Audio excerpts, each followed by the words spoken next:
Hi guys! Dahil mainit ang panahon ngayon guys, kanta ng Corneto.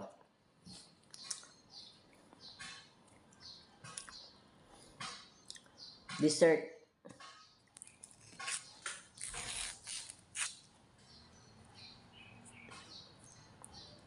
Shout out sa lahat po. Shout out sa lahat ng subscribers ni Supriyaya.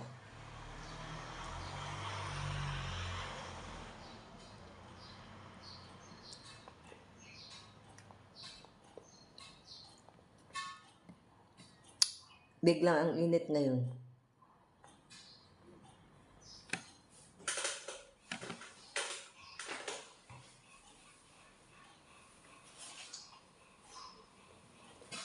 Bumili ako kahapon ng Corneto. Di kasi kami bumili ng ice cream nung ano eh. Sabi ko doon na lang ako nabibili. Wala kasing coffee crumble. Yun yung paborito ko eh.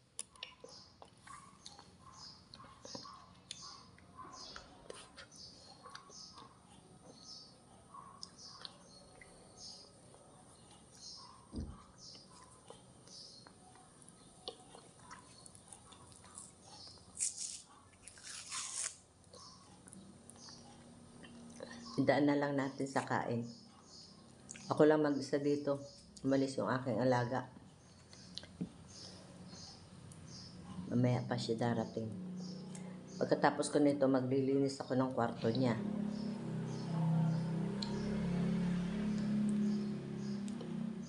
Kasi hindi naman siya umaalis. Kaya ngayon ko lang malilinis yung kwarto niya. Mula nung, kailan ba ako dumating? Martes? Merkules?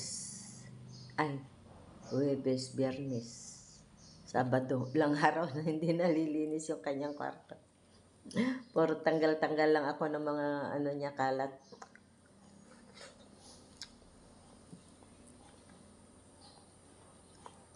Kaya mamaya, akyat tayo guys. Lilinis ako doon.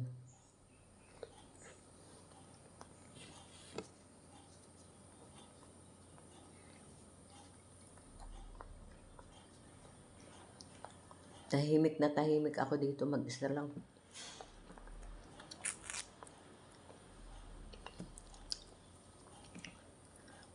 Shout out po sa inyong lahat.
Puto.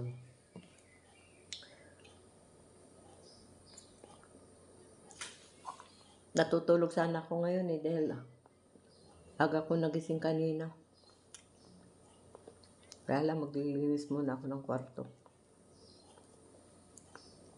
Hindi na rin ako makakatulog. Sabado ngayon.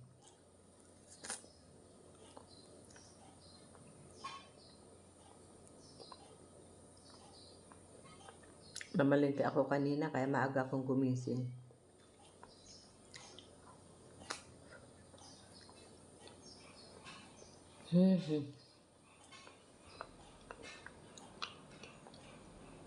Back to reality na talaga.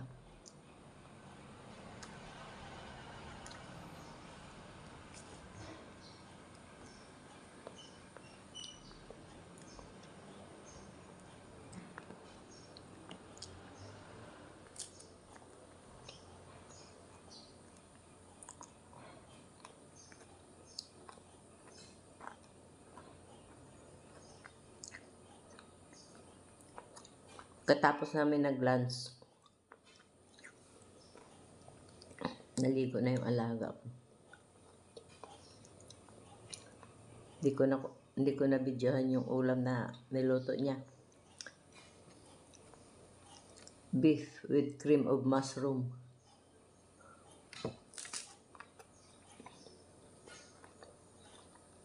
Masarap naman siya.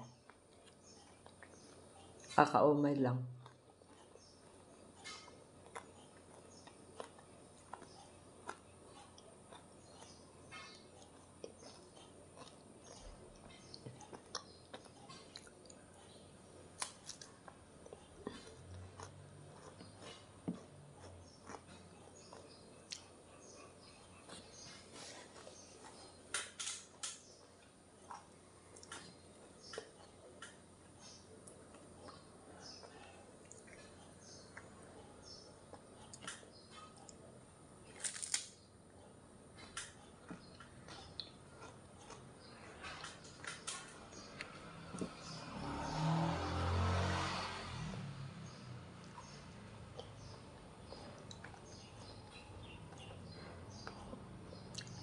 Nagtitiklop ako ng mga nilaban ko.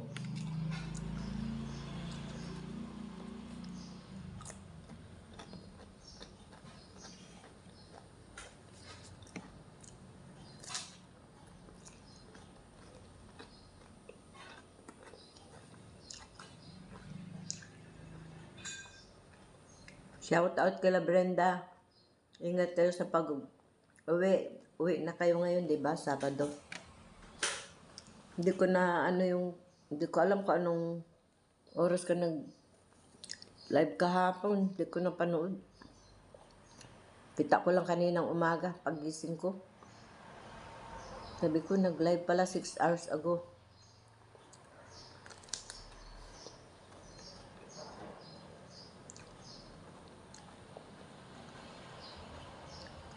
Shout out sa inyo dyan, Project 89, Brenda. At saka sa mga kids.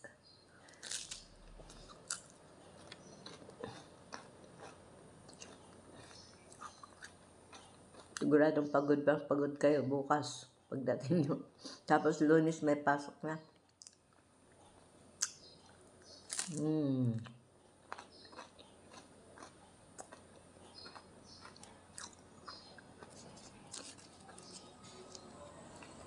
Nakapagod ang magbiyahe. Mga bata pa naman kayo, kaya kaya niya pa yan. Ako napapagod.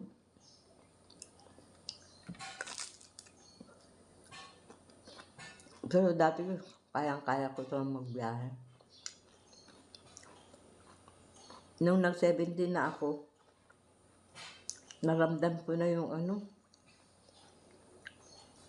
ramdam ko na yung nag-iba na yung ng katawan ko.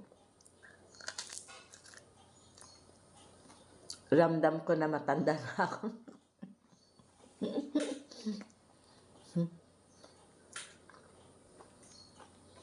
Nararamdaman ko na talaga yung pagtanda ko.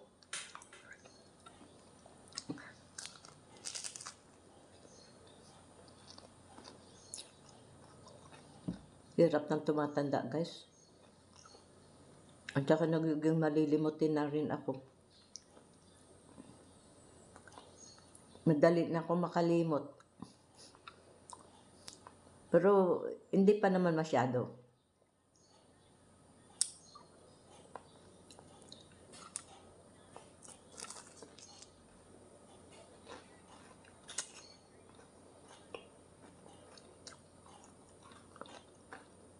Huwag sana dumating sa point na kasi 70 pa lang naman ako.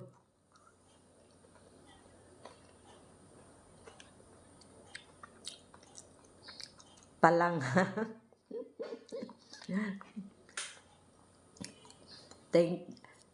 Malaking pasasalamat ko na yun at nakarating ako sa edad ko na to, di ba? Hanggang ngayon nagtatrabaho pa rin. Kailangan magtrabaho kasi mahirap yung walang pera, guys. Mahirap kaya mangutang. . 'Di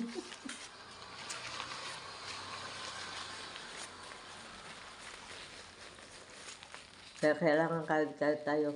Yun, guys. Thanks for watching. Tapos na akong kumain. Maglilinis naman muna ako ngayon doon sa kwarto ng alaga ko. I love you all, guys. See you in my next one. Bye-bye.